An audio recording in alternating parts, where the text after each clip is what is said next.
Caso clínico, senhorita Ana O, por Breuer. A senhorita Ana O, com 20 anos à época de seu adoecimento, em 1880, parece ter uma carga neuropática hereditária moderadamente forte em virtude de algumas psicoses ocorridas em sua extensa família. Os pais, quanto à condição nervosa, são saudáveis. Ela própria sempre fora saudável, sem qualquer nervosismo durante o período do seu desenvolvimento. De notável inteligência, intuição aguda e surpreendente capacidade de aprender as coisas. Um intelecto vigoroso que teria sido assimilado sólido alimento espiritual e dele necessitava, mas não o recebeu após deixar a escola. Rico talento poético e dom da fantasia, controlados por um entendimento muito penetrante e crítico. Este último também a tornava completamente insugestionável. Apenas argumentos, jamais afirmações tinham influência sobre ela. Sua vontade era enérgica, tenaz e perseverante. Às vezes beirava a obstinação que só renunciava a seu propósito por bondade, por amor dos outros. Entre os traços essenciais de seu caráter estava a bondade compassiva. O cuidado e a assistência a alguns pobres e doentes prestavam-lhe, mesmo em sua doença, extraordinários serviços, pois desse modo podia satisfazer um forte impulso. Seus humores tinham sempre uma ligeira tendência ao excesso, de alegria e de tristeza, daí também alguma inconstância de ânimo. O elemento sexual era espantosamente pouco desenvolvido. A doente, cuja vida tornou-se transparente para mim como raramente há de um ser humano para outro, jamais tivera um amor e em todas as numerosas alucinações de sua doença nunca emergiu esse elemento da vida psíquica. Essa garota de vitalidade intelectual transbordante levava, no seio da família de tendência puritana, uma vida extremamente monótona, que ela embelezava de um modo provavelmente decisivo para sua doença. Cultivava sistematicamente o devaneio, que denominava seu teatro particular. Enquanto todos a julgavam presente, ela vivia contos de fada do pensamento, mas se a chamavam, sempre atendia, de modo que ninguém se apercebia disso. Essa atividade mental desenrolava-se quase continuamente, paralela às ocupações da vida doméstica, das quais cuidava de maneira impecável. Mais tarde terei de relatar como esses devaneios habituais da jovem saudável transformaram-se diretamente em doença. A evolução da doença divide-se em várias fases bem diferenciadas. Elas são: primeira fase, a incubação latente, de meados de julho de 1880 até mais ou menos 10 de dezembro. Dessa fase que, na maioria das vezes, escapa ao nosso conhecimento, a peculiaridade desse caso proporcionou uma visão tão completa que, já por esse fato, não estimo em pouco seu interesse patológico. Depois exporei essa parte da história. Segunda fase, a doença manifesta. Uma psicose singular, parafasia, estrabismo convergente, graves perturbações da visão, paralisias com contratura, paralisia completa no membro superior direito e nos dois membros inferiores, parcial no membro superior esquerdo, paresia da musculatura da nuca, redução gradual da contratura nos membros do lado direito, alguma melhora interrompida por um grave trauma psíquico, morte do pai, em abril, ao qual se segue. Terceira fase, um período de sonambulismo persistente que depois alterna com estados mais normais. Continuidade de uma série de sintomas duradouros até dezembro de 1881. Quarta fase, cessação gradual dos estados e fenômenos até junho de 1882. Em julho de 1880, o pai da paciente, que ela amava apaixonadamente, contraiu um abscesso peripleurítico que não cedeu e ao qual ele sucumbiu em abril de 1881. Durante os primeiros meses dessa doença, Ana dedicou-se a cuidar do enfermo com toda a energia de seu ser, e ninguém se admirou muito de que, pouco a pouco, ela se abstesse profundamente. Ninguém sabia o que se passava dentro dela, talvez nem mesmo a própria doente. Porém, gradualmente, seu estado de fraqueza, anemia e repugnância a alimentos tornou-se tão grave que, para sua imensa dor, afastaram-na dos cuidados com o doente. A ocasião imediata para isso foi uma tosse sobremaneira intensa, em virtude da qual a examinei pela primeira vez. Era uma típica tosse nervosa. Logo se evidenciou uma acentuada necessidade de repouso durante a tarde, a qual sucedia, ao anoitecer, um estado de sonolência seguido de forte inquietação. No início de dezembro, apareceu um estrabismo convergente. Um oftalmologista explicou, equivocadamente, pela paresia de um nervo abducente. Em 11 de dezembro, a paciente ficou de cama e assim permaneceu até 1º de abril. Em rápida sucessão, desenvolveu-se uma série de graves transtornos, aparentemente novos. Dor na parte posterior da cabeça, do lado esquerdo, estrabismo convergente, diplopia, consideravelmente exacerbado pela emoção, queixa de que as paredes desabavam, afecção do nervo oblíquo, perturbações da visão dificilmente analisáveis, paresia dos músculos anteriores do pescoço, de modo que a paciente, ao final, só podia mover a cabeça forçando-a para trás, entre os ombros erguidos e se movimentando com as costas inteiras. Contratura e anestesia do membro superior direito e, algum tempo depois, do membro inferior direito. Mais tarde, essa mesma afecção aparece no membro inferior esquerdo e, por último, no braço esquerdo, no qual, porém, os dedos permaneceram em certa medida móveis. Tampouco as articulações do ombro, dos dois lados, ficaram completamente rígidas. O máximo de contratura afetou os músculos do braço, assim como, mais tarde, quando a anestesia pôde ser examinada com mais precisão, a região do cotovelo revelou o mais alto grau de insensibilidade. No início da doença, o exame da anestesia permaneceu insatisfatório em virtude da resistência da paciente, resultante de sentimentos de angústia. A doente encontrava-se nesse estado quando assumi seu tratamento e logo pude me convencer da gravidade da alteração psíquica ali existente.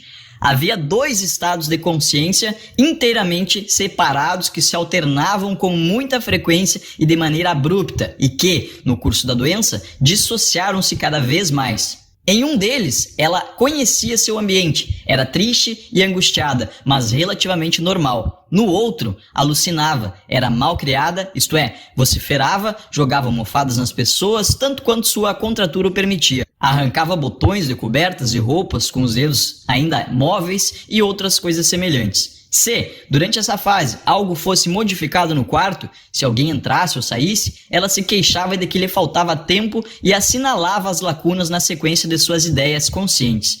Como, na medida do possível, lhe contestavam isso e, a sua queixa de que estava enlouquecendo, tentavam tranquilizá-la. Seguiam-se ainda, a cada arremesso de almofadas e atos similares, queixas sobre o que lhe infligiam, a desordem em que a deixavam e assim por diante. Essas ausências já haviam sido observadas quando ainda não estava acamada. Ela detinha-se em meio ao que dizia, repetia as últimas palavras para prosseguir após breve interregno. Pouco a pouco, isso tomou as dimensões descritas e, no auge da doença, quando a contratura havia afetado também o lado esquerdo, só se mostrava até certo ponto normal, por intervalos bem curtos durante o dia. Mas também nos momentos de consciência relativamente clara, as perturbações interviam. Alterações de humor rapidíssimas e, em extremos, alegria muito passageira, de resto graves sentimentos de angústia, oposição tenaz contra todas as medidas terapêuticas, alucinações angustiantes em que seus cabelos, cordões e coisas similares apareciam como serpentes negras. Sempre dizia a si mesma, então, que não fosse tão tola, que eram seus cabelos, etc. Em momentos de plena lucidez, queixava-se da profunda escuridão de sua cabeça, de como não podia pensar, tornava-se cega e surda, possuía 2 eus, o verdadeiro e o mal, que a impelia a coisas más, etc. À tarde, ficava numa sonolência que se estendia até cerca de 1 hora após o sol se pôr. Em seguida,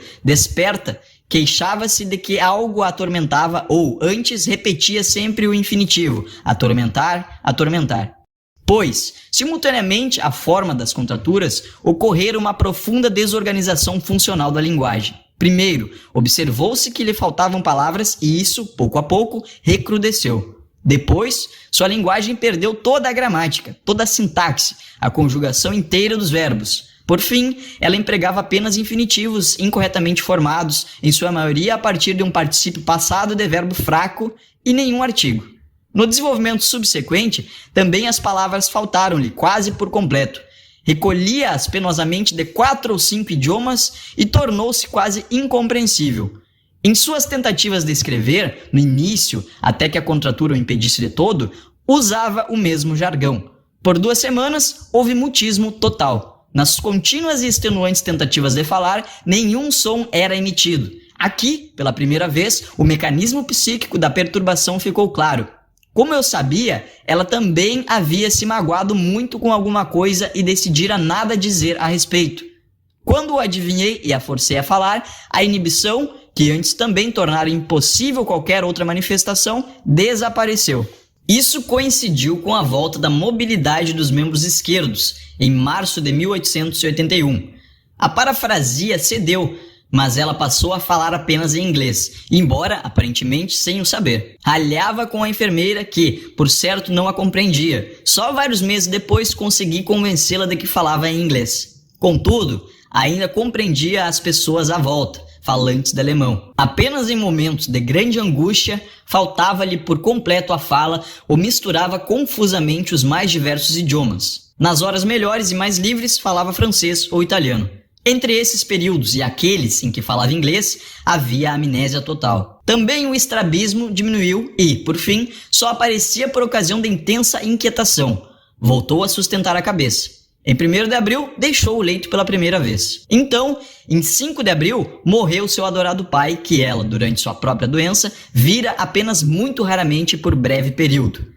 Era o mais grave trauma psíquico que poderia atingi-lo. A uma violenta emoção seguiu-se, por cerca de 2 dias, um estupor profundo, do qual emergiu em estado bastante modificado. No início, estava bem mais tranquila, com o sentimento de angústia consideravelmente atenuado. A contratura do braço e da perna direitos persistia, do mesmo modo que a anestesia, não profunda, desses membros. Havia alto grau de estreitamento do campo visual. De algum ramalhete de flores, que a alegrava muito, sempre via apenas uma flor de cada vez. Queixava-se de não reconhecer as pessoas. Outrora, reconhecia os rostos, sem nisso ter de se empenhar deliberadamente. Agora, nesse trabalho de reconhecimento bastante custoso, precisava dizer a si mesma que o nariz era dessa maneira, os cabelos daquela. Por conseguinte, essa devia ser tal ou qual pessoa.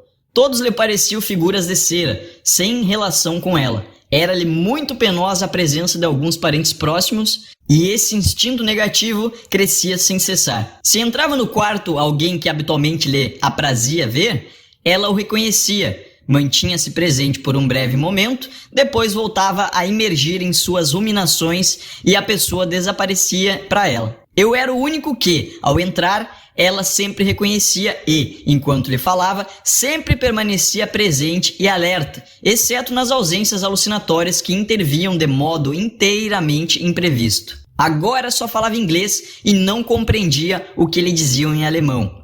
As pessoas de seu convívio tinham de lhe falar em inglês. Mesmo a enfermeira, em certa medida, aprendeu a se fazer entender assim. Ana, porém, lia francês e italiano. Se tivesse que fazer em voz alta, lia com admirável agilidade e fluência uma primorosa e instantânea tradução do texto para o inglês. Começou novamente a escrever, mas de maneira singular. Escrevia com a mão esquerda flexível, porém em letra de imprensa romana, que recolhera de seu Shakespeare para compor um alfabeto. Se antes já se alimentava minimamente, agora recusava todo o alimento. Deixou, porém, que eu a alimentasse, de modo que sua alimentação logo foi reforçada. Pão, no entanto, sempre se recusava a comer. Terminada a refeição, jamais se abstinha de lavar a boca e o fazia mesmo quando, por um motivo qualquer, não havia comido nada, um sinal de como então se encontrava ausente. A sonolência à tarde e o profundo sopor, próximo à hora do poente, persistiam, mas quando, depois, desabafava, mais tarde deveria me ocupar mais detidamente desse ponto. Ficava lúcida, tranquila, alegre. Esse estado relativamente suportável não durou muito. Cerca de 10 dias após a morte de seu pai, o médico foi chamado para consulta e, enquanto ele demonstrava todas as suas singularidades, Ana, como fazia com todos os estranhos, ignorou-o inteiramente. É como um exame, ela disse, rindo, quando a fiz ler em voz alta em inglês um texto francês. O médico interveio, tentou se fazer notar, em vão.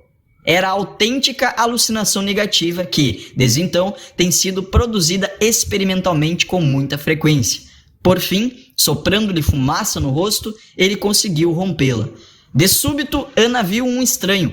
Precipitou-se em direção à porta para retirar a chave e caiu ao chão inconsciente. Seguiu-se então um breve acesso de cólera e depois um grave ataque de angústia, que acalmei com grande esforço. Infelizmente, na mesma noite precisei partir em viagem e, ao regressar, vários dias depois, encontrei a doente em estado muito pior. Abstivera-se de comer todo o tempo. Estava repleta de sentimentos de angústia. Suas ausências alucinatórias eram tomadas por figuras apavorantes, caveiras e esqueletos. Como, ao vivenciar essas coisas, em parte as representava tragicamente, falando, as pessoas à sua volta quase sempre conheciam o conteúdo dessas alucinações. À tarde, sonolência, próximo à hora do pôr do sol, a hipnose aprofunda, para a qual ela havia encontrado o nome técnico de nuvens. Se podia relatar, então, as alucinações do dia, despertava lúcida, serena e alegre. Punha-se a trabalhar, desenhava ou escrevia toda a noite, perfeitamente razoável. Ia se deitar por volta das 4 horas e, pela manhã, recomeçava a mesma cena, como no dia anterior. O contraste entre a doente desvairada, perseguida por alucinações durante o dia, e a garota de uma lucidez mental plena, à noite, era bastante notável. Apesar dessa euforia noturna, o estado psíquico agravava-se cada vez mais. Surgiram intensos impulsos suicidas que pareciam tornar impraticável sua permanência num terceiro andar. Por isso, contra sua vontade, a doente foi levada para uma casa de campo nos arredores de Viena, em 7 de junho de 1881. Eu nunca havia ameaçado com esse distanciamento de casa, o qual a abominava, mas ela mesma o havia esperado e temido em silêncio. Nessa ocasião, mais uma vez evidenciou-se a que ponto o afeto de angústia dominava a perturbação psíquica. Assim como, após a morte do pai, havia ocorrido um estado de calma, também agora, quando o que temia aconteceu, ela se acalmou. Contudo, não sem que a transferência à casa de campo se fizesse seguir imediatamente de 3 dias e noites sem nenhum sono e alimentação, cheios de tentativas de suicídio, na verdade inofensivas no jardim, quebra de janelas e coisas similares, além de alucinações sem ausência, que ela distinguia das outras muito bem. Depois se acalmava, tomava o alimento dado pela cuidadora e até mesmo, ao anoitecer, cloralose. Antes de descrever a evolução do caso, devo, mais uma vez, retroceder e expor uma particularidade que, até aqui, apenas aflorei de passagem. Já mencionei que em todo o curso anterior da doença, diariamente, à tarde, acometia a paciente uma sonolência que, próxima à hora do acaso, convertia-se em sono profundo. É bem plausível que essa periodicidade simplesmente derive das circunstâncias em torno dos cuidados com o pai, dos quais se incumbiu por vários meses. À noite, ela velava junto ao leito do enfermo ou ficava acordada em sua cama, à escuta e tomada de angústia, até o amanhecer. À tarde, deitava-se para repousar por um breve momento, como em geral fazem as enfermeiras, e esse padrão de vigília noturna e de sono vespertino certamente transmitiu-se em seguida à sua própria doença e continuou muito tempo depois de um estado hipnótico ter substituído o sono. Decorrida cerca de 1 hora em estado de sopor, ela se inquietava, virava de um lado para o outro e gritava sem cessar: atormentar, atormentar, sempre com os olhos fechados. Também foi observado que, em suas ausências durante o dia, ela claramente estava sempre criando uma história ou situação cuja natureza se revelava por algumas palavras murmuradas. Aconteceu então, primeiro por acaso, depois deliberadamente, que alguém de sua convivência mencionasse uma dessas palavras enquanto a paciente se queixava do atormentar. Logo ela começava a descrever uma situação ou a contar uma história, a princípio hesitante, em seu jargão parafásico, mas, à medida que avançava, cada vez mais fluente até, por fim, falar um alemão perfeitamente correto. Isso no primeiro período, antes de ter começado a falar apenas inglês. As histórias, sempre tristes, eram em parte muito bonitas, à maneira do livro de Imagens Sem Imagens, de Andersen, e, provavelmente, construídas segundo esse modelo. O ponto de partida ou ponto central era, quase sempre, a situação de uma garota sentada angustiosamente junto ao leito de um doente, mas outros temas, de todos diversos, também eram tratados. Alguns momentos após ter concluído a história, ela despertava, evidentemente apaziguada. À noite, voltava a se inquietar mais e, pela manhã, depois de 2 horas de sono, era visível que estava de novo num outro círculo de ideias. Se, na hipnose do anoitecer, não podia me contar a história, à noite não se acalmava e, no dia seguinte, para que isso ocorresse, era preciso que me contasse 2 histórias. O essencial do fenômeno descrito, a acumulação e intensificação de suas ausências, até a auto-hipnose noturna, a eficácia dos produtos da fantasia como estímulo psíquico e o alívio e remoção do estado de estimulação quando elas os expressavam na hipnose, permaneceu constantemente por todo o ano e meio de observação. Após a morte do pai, as histórias tornaram-se, naturalmente, ainda mais trágicas, mas apenas com o agravamento de seu estado psíquico, subsequente à referida violenta irrupção de seu sonambulismo, as narrativas noturnas perderam o caráter de criação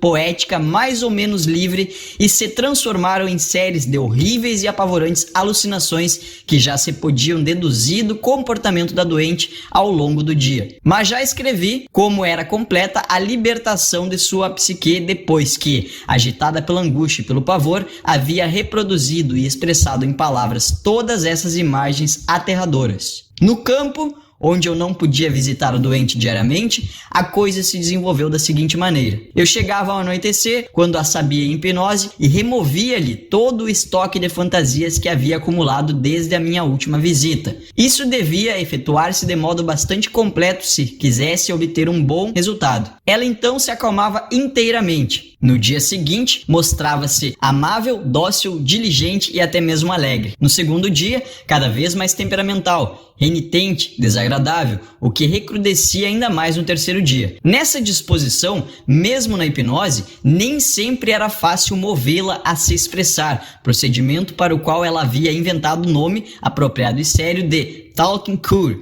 cura pela fala, e o humorístico limpeza de chaminé. Ela sabia que, após ter se expressado, perderia toda a obstinação e energia e, quando, depois de uma pausa mais longa, já estava de mau humor, se recusava a falar, o que, então, eu tinha de arrancar-lhe, incitando, pedindo e utilizando alguns artifícios como o de proferir uma fórmula estereotipada do início de suas histórias. Mas nunca falava antes de ter se convencido de minha identidade, tateando cuidadosamente minhas mãos. Nas noites em que não ocorria apaziguamento pela fala, era necessário recorrer à cloralose. Eu já a tinha experimentado algumas vezes, mas precisei dar-lhe 5 gramas e, assim, precedia ao sono uma embriaguez de horas, que em minha presença era alegre, mas em minha ausência se manifestava como estado de inquietação extremamente desagradável e angustiado. Observa-se, de passagem, que essa intensa embriaguez nada alterava na contratura. Eu teria podido evitar o narcótico, pois a expressão verbal, ainda que não lhe trouxesse o sono, trazia-lhe ao menos apaziguamento. No campo, as noites entre os alívios hipnóticos eram tão insuportáveis que era preciso, de qualquer forma,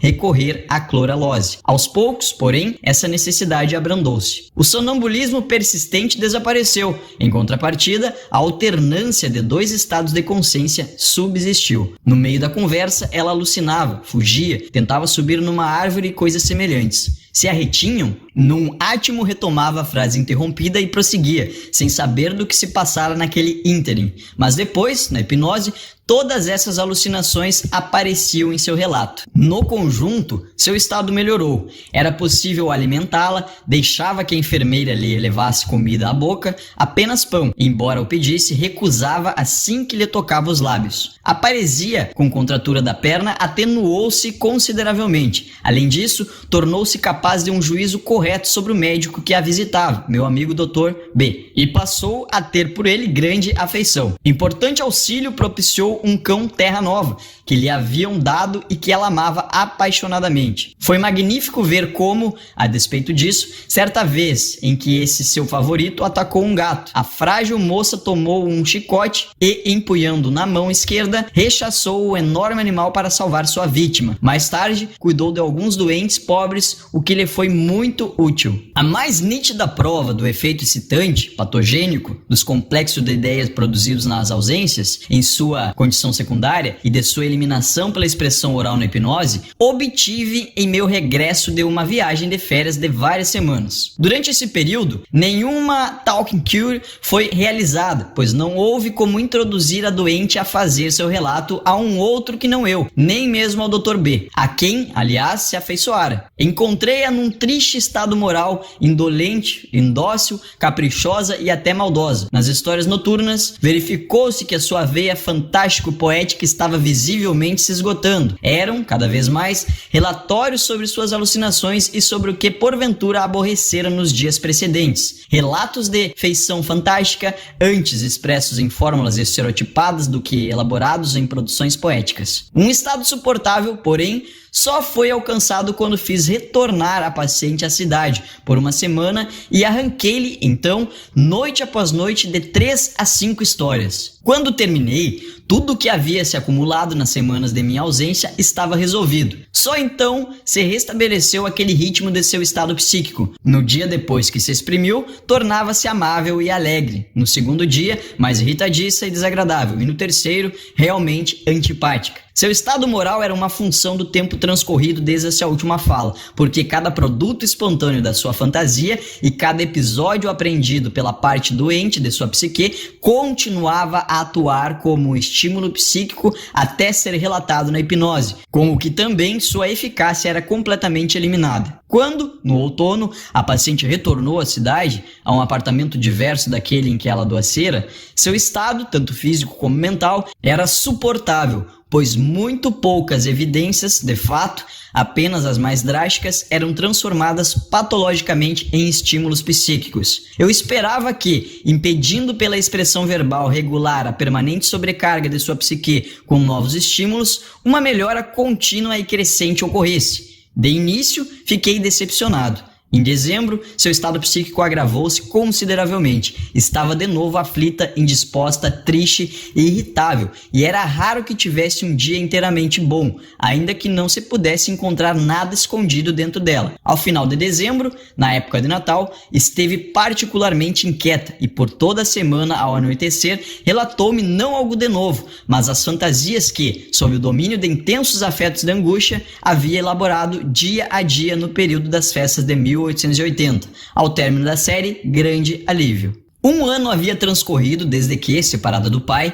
caíra de cama e, a partir de então, sua condição se acelerou e se sistematizou de maneira muito peculiar. Os dois estados de consciência alternavam-se sempre dessa forma. De manhã em diante, à medida que o dia avançava, as ausências, isto é, a manifestação da condição secundária, tornavam-se cada vez mais frequentes e à noite só elas persistiam. Os dois estados não diferiam como antes, apenas do fato de que em um deles, o primeiro, ela era normal e no segundo, alienada.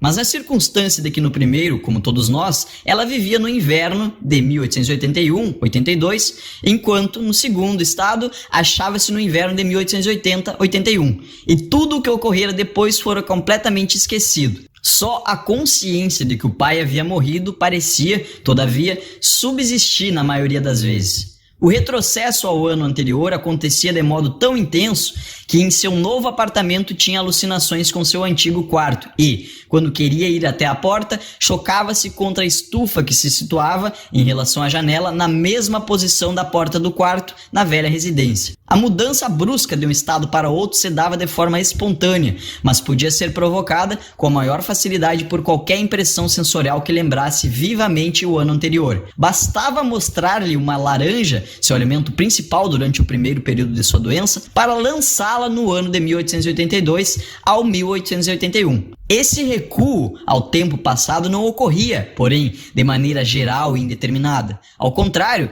ela vivenciava dia por dia o inverno precedente. Eu só teria podido suspeitá-lo se diariamente, na hipnose noturna, ela não tivesse falado sobre o que havia emocionado naquele mesmo dia, em 1881, e se um diário íntimo da mãe, também desse ano, não tivesse comprovado a absoluta exatidão dos fatos subjacentes.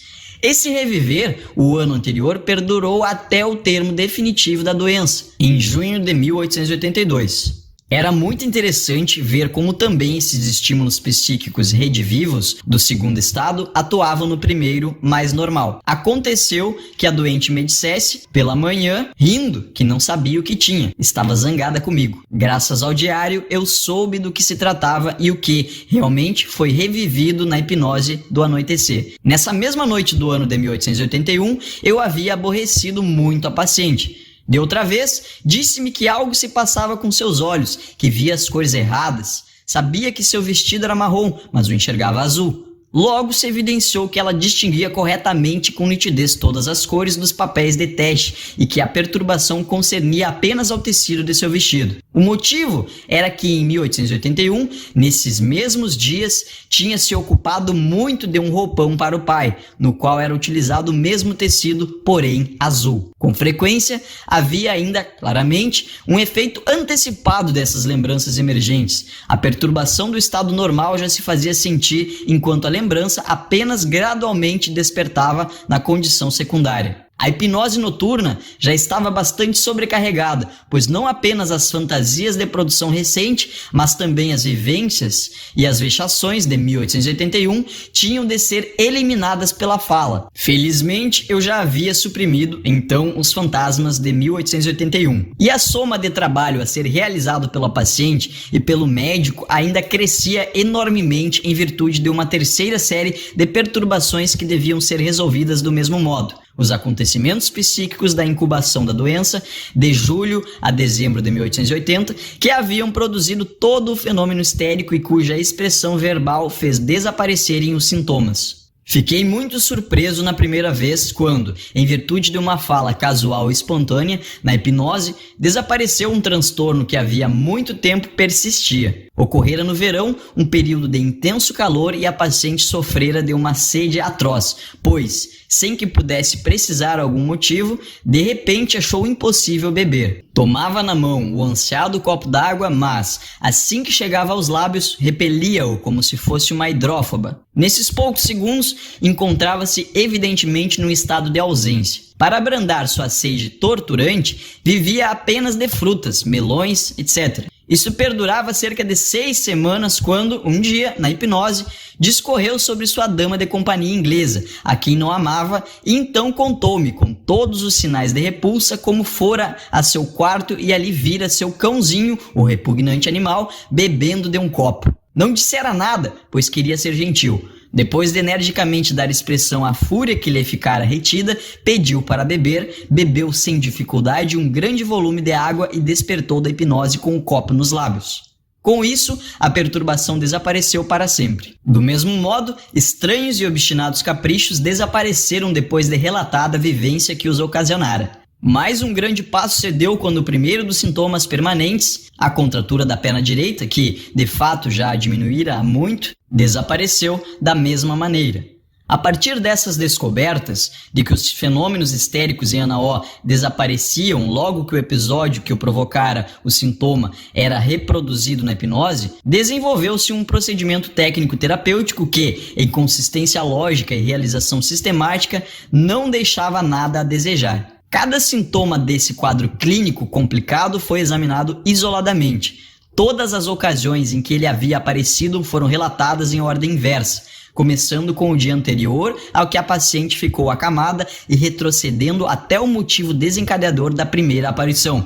Sendo esta relatada, o sintoma era removido para sempre. Assim foram eliminadas pela narração as paresias com contratura e anestesias, as mais diversas perturbações da visão e da audição, nevralgias, tosses, tremores, etc. E, por fim, também os transtornos da fala.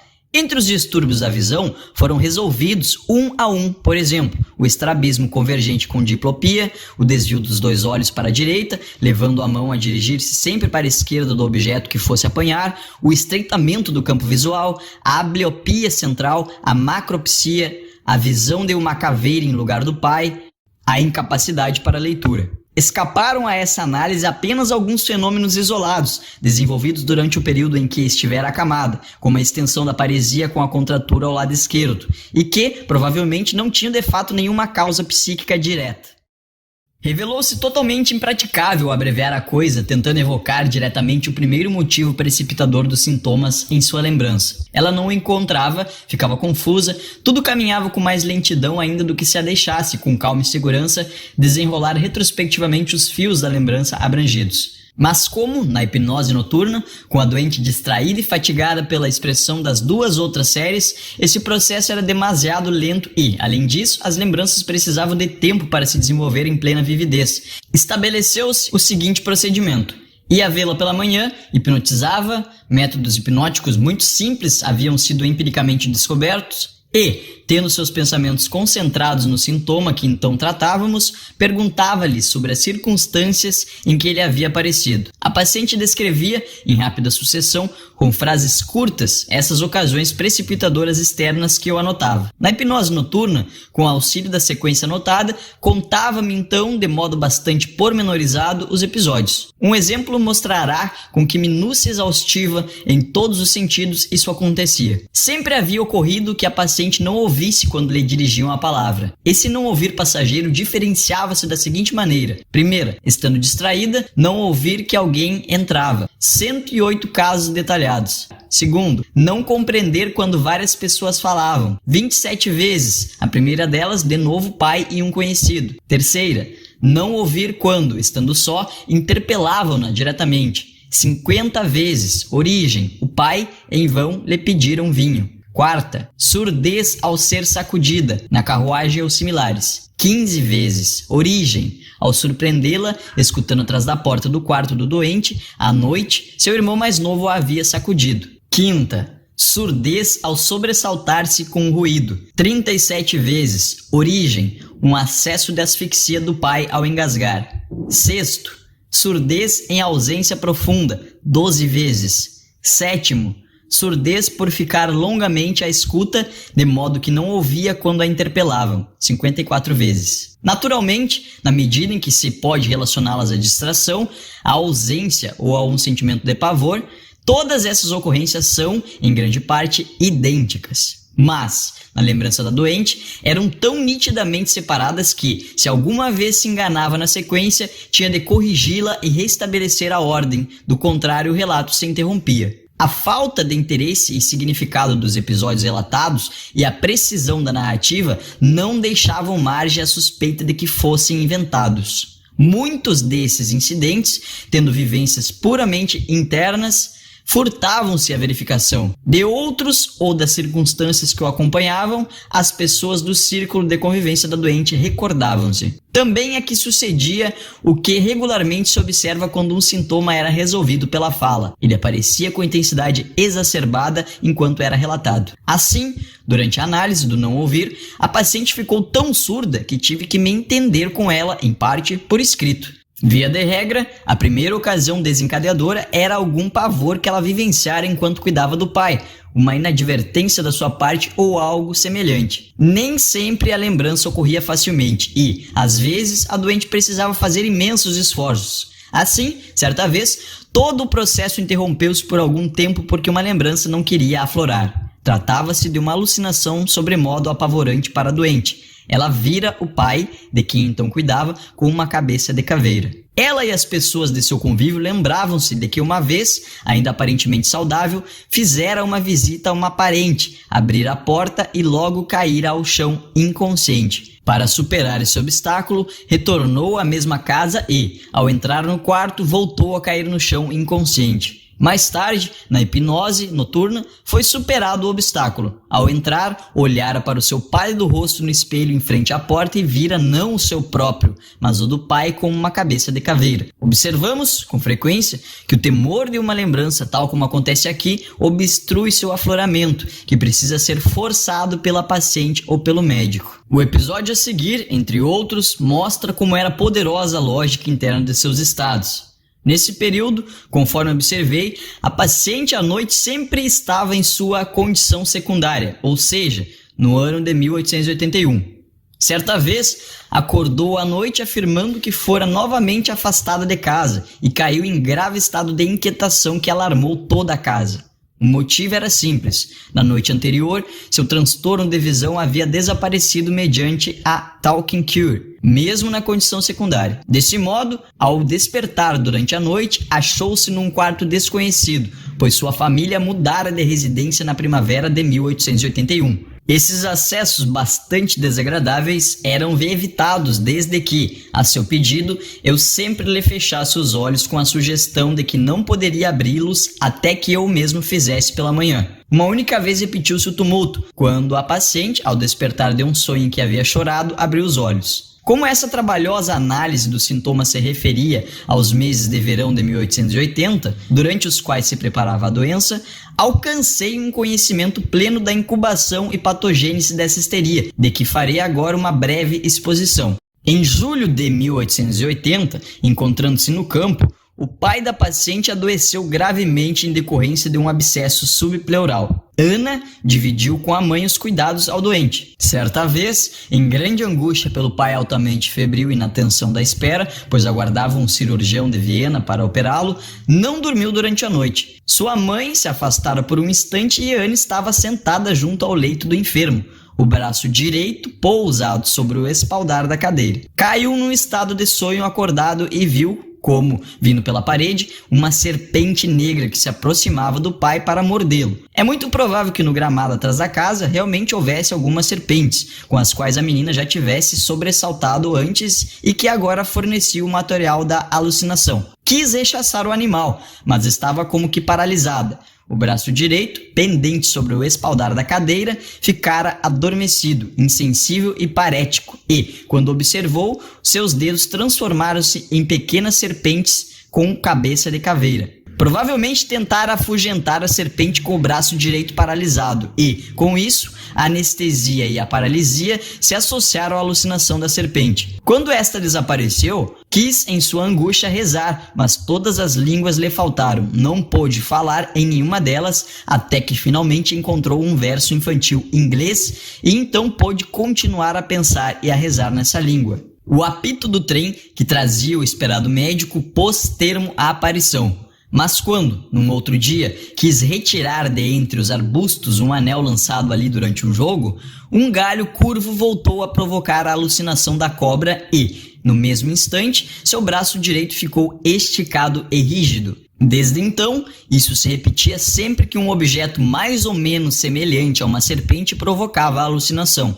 Esta, porém, assim como a contratura, só aparecia nas ausências curtas que, a partir daquela noite, tornaram-se cada vez mais frequentes. A contratura tornou-se estável apenas em dezembro, quando a paciente, completamente alquebrada, não pôde mais deixar o leito. Em certa ocasião, que não encontro anotado e da qual não me lembro, veio somar-se a contratura do braço à da perna direita. Estava, pois, criada a inclinação para ausências auto-hipnóticas. No dia seguinte, àquela noite, à espera do cirurgião, ela emergiu em tal ausência que, enfim, ele entrou no quarto sem que o tivesse ouvido chegar. O constante sentimento de angústia a impedia de comer e, pouco a pouco, produziu intensa repugnância. Afora isso, porém, todos os diversos sintomas histéricos apareceram por ocasião de um afeto. Não é inteiramente claro se, então, sempre ocorria uma ausência total momentânea, mas parece verossímil, pois, em estado de vigília, a paciente nada sabia de todo o contexto. Alguns sintomas, porém, parecem ter surgido não durante a ausência, mas apenas no afeto em estado de vigília, repetindo-se, entretanto, em seguida do mesmo modo. Assim, os transtornos da visão remontavam todos a ocasiões particulares mais ou menos claramente determinantes, como aquela, por exemplo, em que a paciente, com lágrimas nos olhos, estava sentada junto ao leito do pai enfermo quando, de repente, ele lhe perguntou que horas eram. Ela não enxergava com nitidez, fez um esforço, trouxe o relógio para perto dos olhos e o mostrador pareceu-lhe então muito grande, macropsia e estrabismo convergente. Ou se esforçou para conter as lágrimas a fim de que o doente não as visse. Uma discussão na qual reprimiu sua resposta provocou um espasmo da glote que se repetia a toda ocasião semelhante. A linguagem lhe faltava. Primeiro, por angústia, desde a primeira alucinação noturna. Segundo, desde que voltou a reprimir uma observação, impedimento ativo. Terceiro, desde uma vez em que fora repreendido injustamente. E quarto, em todas as ocasiões análogas, ofensa. A tosse ocorreu pela primeira vez quando, velando pelo doente, ouviu ressoar música dançante de uma casa vizinha e o desejo crescente de estar ali despertou-lhe autocensuras. Quinto, desde então, e por todo o período de sua doença, reagia a qualquer música fortemente rítmica com uma tosse nervosa. Não lamento muito o fato de que minhas notas incompletas tornem impossível relacionar todas as manifestações histéricas à ocasião em que cada uma apareceu. Com a exceção já mencionada, a própria paciente fez isso em todos os casos e, conforme descrevi, cada sintoma desaparecia uma vez relatada a primeira ocasião. Dessa maneira, também acabou toda a histeria. A própria doente estabelecera para si o firme propósito de que, no aniversário de sua transferência para o campo, deveria ter terminado tudo. Por isso, no início de junho, praticou a Talking Cure, com grande e estimulante energia. No último dia, servindo-se do recurso de arrumar o quarto, tal como fora o de seu pai enfermo, reproduziu a alucinação angustiante, já relatada, que fora a raiz de toda a doença e na qual só pudera pensar e rezar em inglês. Imediatamente após, falou alemão e libertou-se de todos os incontáveis transtornos que antes apresentara. Em seguida, partiu de Viena em viagem, mas foi preciso muito tempo ainda até que encontrasse seu equilíbrio psíquico. Desde esse momento, goza de perfeita saúde. Ainda que eu tenha suprimido pormenores bastante interessantes, o caso clínico da Ana O torna-se mais extenso do que parece merecer uma doença histérica que em si não é extraordinária. Mas a exposição do caso era impossível sem entrar em detalhes, e a importância de suas particularidades me parece tal que pode desculpar o relato minucioso. Da mesma forma, os ovos dos equinodermos não são importantes para a embriologia, porque o ouriço do mar seria um animal particularmente interessante, mas porque seu protoplasma é transparente e, a partir do que nele se pode observar, inferimos o que deve ocorrer nos ovos com plasma opaco. O interesse desse caso me parece residir sobretudo na grande transparência de sua patogênese e na facilidade de explicá-la. Encontramos na jovem ainda inteiramente sã duas particularidades psíquicas que predispõem ao adoecimento histérico. Primeira, o excesso de atividade e energia psíquica que, inutilizado na vida familiar monótona e sem trabalho intelectual apropriado, se descarrega em contínuo trabalhar da fantasia e produz. Segundo, o habitual sonhar acordada, o teatro particular, com o qual é criada a base para a dissociação da personalidade mental. Esta, contudo, ainda permanece nas fronteiras do normal. Os devaneios, como a meditação, durante uma atividade mais ou menos mecânica, não implicam em si mesmos nenhuma cisão patológica da consciência, pois qualquer perturbação, qualquer chamado, por exemplo, restabelece sua unidade normal e, provavelmente, também não há amnésia aguda. Em Ana O, porém, preparou-se com isso o terreno sobre o qual, conforme descrevi, o afeto de angústia e expectativa se estabeleceu, depois de haver transformado os devaneios habituais em uma ausência alucinatória. É curioso como, nessa primeira manifestação da doença incipiente, já aparecem perfeitamente os traços principais que depois permanecem constantes por quase 2 anos. A existência de um segundo estado de consciência que,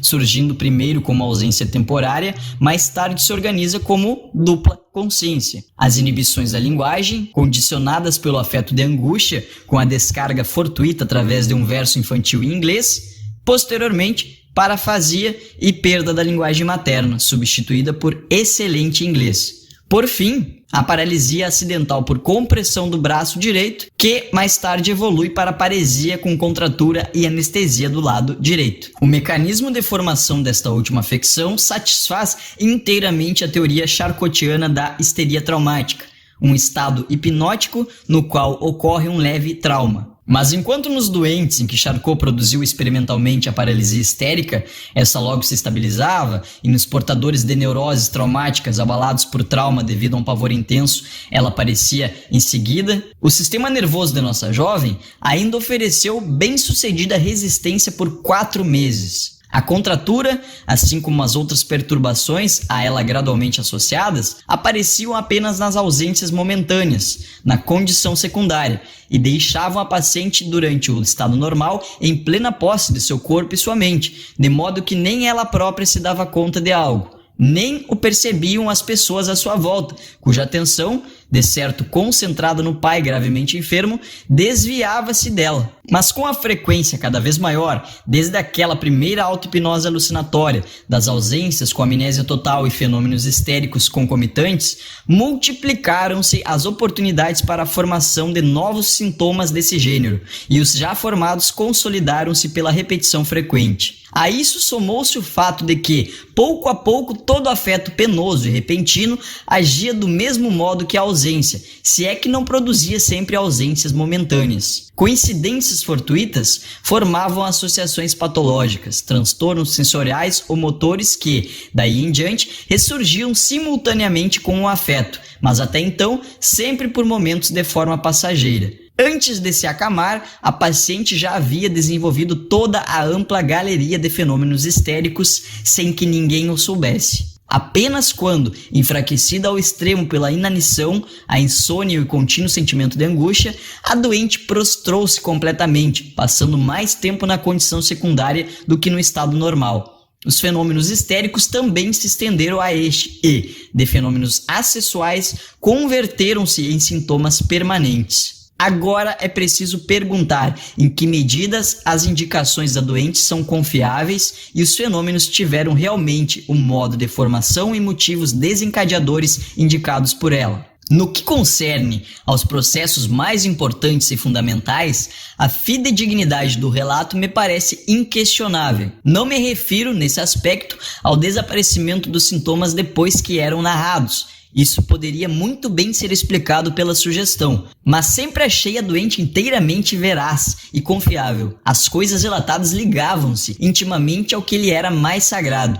Tudo o que podia ser verificado por outras pessoas confirmou-se perfeitamente.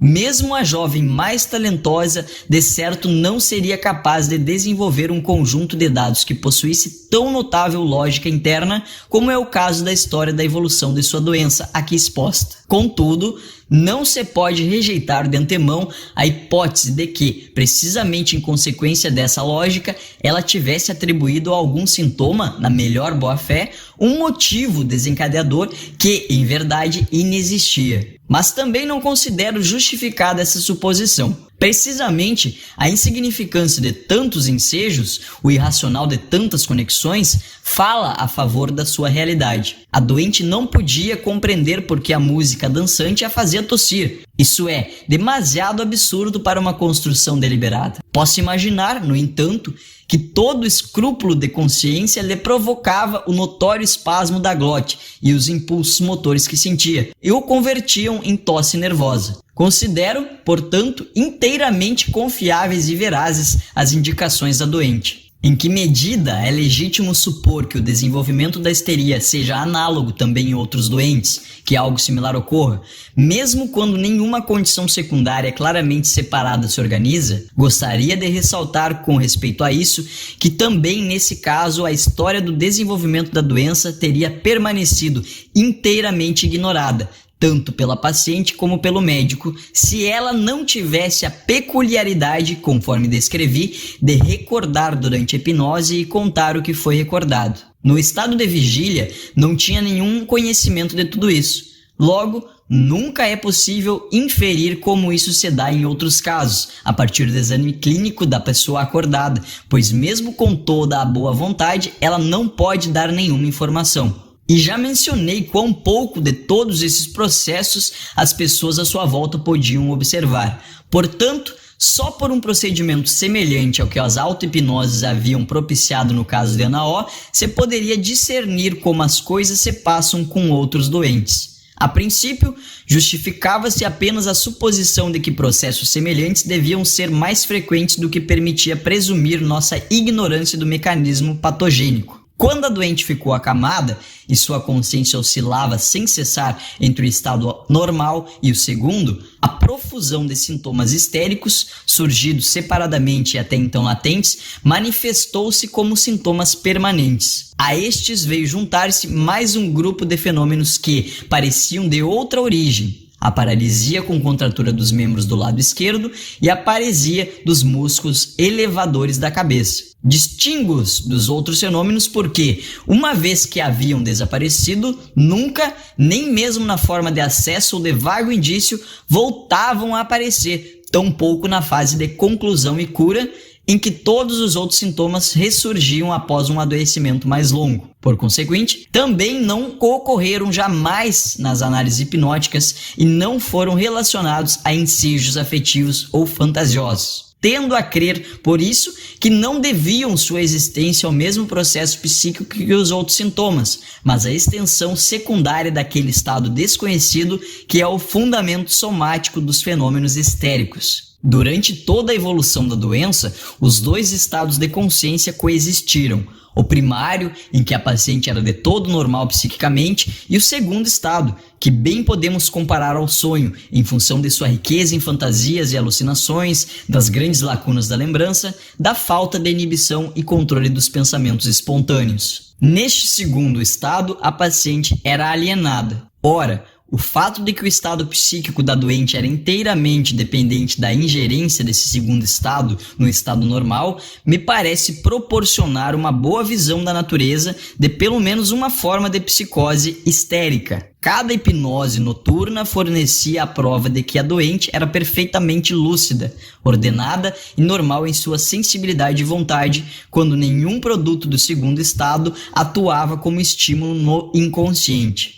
A evidente psicose que irrompia a cada pausa maior nesse processo de descarga atestava exatamente a extensão em que esses produtos influenciavam os processos psíquicos do estado normal. É difícil abster-se de dizer que a doente estava fragmentada em duas personalidades, das quais uma era psiquicamente normal e a outra mentalmente enferma. Penso que a nítida divisão dos dois estados em nossa doente apenas evidenciava um comportamento que em muitos outros histéricos também é causa de vários enigmas. Em Ana O, era particularmente notável o quanto os produtos do eu mal, como denominava a própria doente, influenciavam a sua atitude moral. Se não tivessem sido eliminados sucessivamente, teríamos nela uma histérica do tipo maligno, recalcitrante, indolente, desagradável, maldosa. Entretanto, após a remoção desses estímulos, seu verdadeiro caráter, que era o oposto de tudo isso, sempre voltava a se manifestar. Mas, conquanto os dois estados fossem nitidamente separados, não apenas o segundo estado penetrava no primeiro, como, conforme dizia a paciente, em algum canto de seu cérebro havia, com frequência, mesmo em estados muito ruins, um observador perspicaz e calmo que via os desatinos. Essa persistência de um pensamento claro durante o predomínio da psicose assumiu uma expressão muito curiosa. Quando, após o término dos fenômenos histéricos, a paciente encontrava-se numa depressão passageira, manifestou várias apreensões e autoacusações infantis, entre elas a de que não estivera absolutamente doente e tudo fora apenas simulado. Como se sabe, algo semelhante aconteceu várias vezes. Quando vencida a doença, os dois estados de consciência voltaram a confluir e se unificar. Os pacientes, olhando em retrospectiva, veem-se como uma personalidade indivisa,